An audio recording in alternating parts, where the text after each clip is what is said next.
Dashi. Kjo nuk është periudha kur duhet t'i kushtoni shumë vëmendje gjendjes shpirtërore, përndryshe do të ndjeni të hutuar, nervoz dhe jashtë lojës. Ju duhet të mendoni për perspektivat e mira të jetës tuaj në këtë periudhë dimri të vitit. Situata astrologjike parashikon një ngadalësim të çështjeve ekonomike dhe të shitjeve. Do të dëshironi të braktisni disa punë, por akoma nuk mundeni. Hëna është në këtë shenjë dhe për këtë arsye ka pak më shumë forcë se zakonisht. Demi. 2025 duket se është viti i revolucionit. Ata që janë shumë të rinj mund të provojnë një rrugë jashtë vendit ose në një qytet tjetër. Ata që kanë kaluar moshën 30 ose 40 vjeç dëshirojnë të përpiqen të vendosin disa pika të forta në jetën e tyre. Edhe nga ana sentimentale fokusohuni në punën në jetën tuaj private, gjërat do të ecin shumë mirë, çdo gjë është okay. Demi dashur, ka pak kriza të cilat do të kalojnë, Zoti i Madh ju do vetë vazhdoni përpara me këtë ritëm. Binjakët. Ju ende keni disa mendime në mendjen tuaj, por gjithmonë duhet të përpiqeni të jeni proaktiv dhe pozitiv. Synimi është të prekni pjesën më të bukur të shenjës, pra atë që lidhet me kuriozitetin dhe dëshirën për të shprehur veten, për të bërë gjëra të rëndësishme dhe për të marrë vëmendjen e të tjerëve. Nëse ju pëlqen dikush, brenda fundjavës së ardhshme do të keni një takim tepër të këndshëm.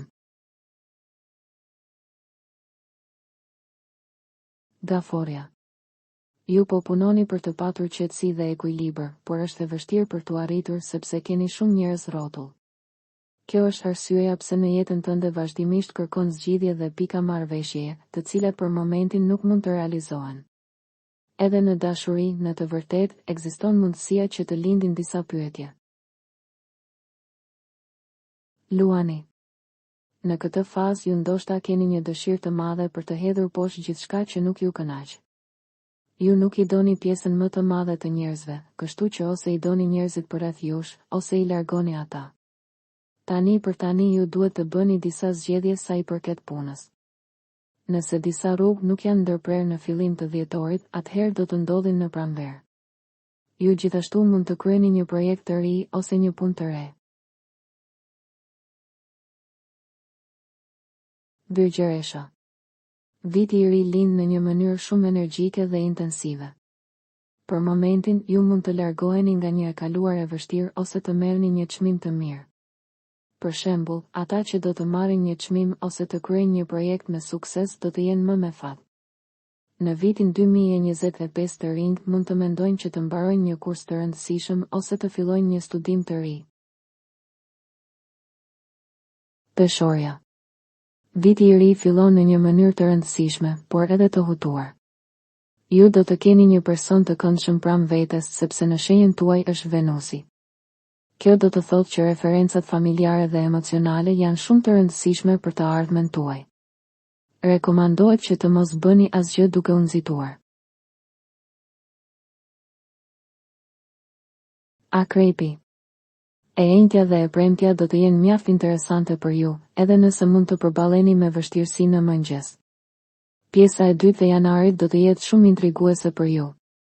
Sidoqoftë, mund të keni shumë tensione në punë që mbesin të hapura dhe ndoshta ekziston për të sqaruar disa keqkuptime me kolegë ose bashkëpunëtor.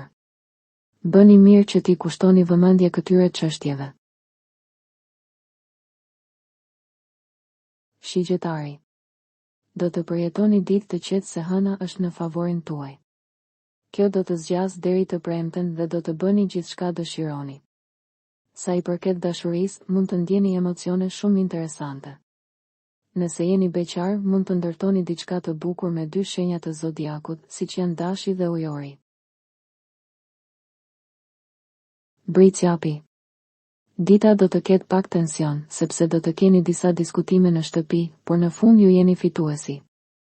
Edhe nëse jeni pak të lodhur dhe nëse nuk ndjeni në gjendje të përsosur fizike, do ta kuptoni pse nuk jeni mirë, duke zgjidhur gjithashtu problemin që ju mundon. Ndërsa fundjava do të sjellë zhvillime mjaft interesante në dashuri. Ujori. Do të jeni të lirë të thoni dhe të bëni atë që dëshironi. 2025 mund t'ju bëjë të keni disa ndryshime në jetën tuaj, siç janë martesa ose të qenit më i lidhur me familjen. Me pak fjalë, shenja më revolucionare e zodiakut do të vërë kokën në vend këtë vit, duke kërkuar stabilitet dhe siguri në jetë. Peshqit. Duhet të shikoni të ardhmen me interes dhe vullnet. Nëse një çift u nda në nëntor, mund të ndiheni pak të nevrikosur edhe tani. Sa i përket vendit të punës, jo gjithçka është e qartë. Shkëputja emocionale mund të lidhet me shumë mendime që kanë të bëjnë me paratë dhe aktivitetin profesional që ju kryeni. Për të rejat më të fundit nga politika, bota, sporti, showbizi, horoskopi, mjekësi, automjete dokumentare, çështje sociale, na ndiqni duke bërë subscribe. Ne do ju ofrojmë një gamë të gjerë informacionesh. Faleminderit nga stafi i personazh.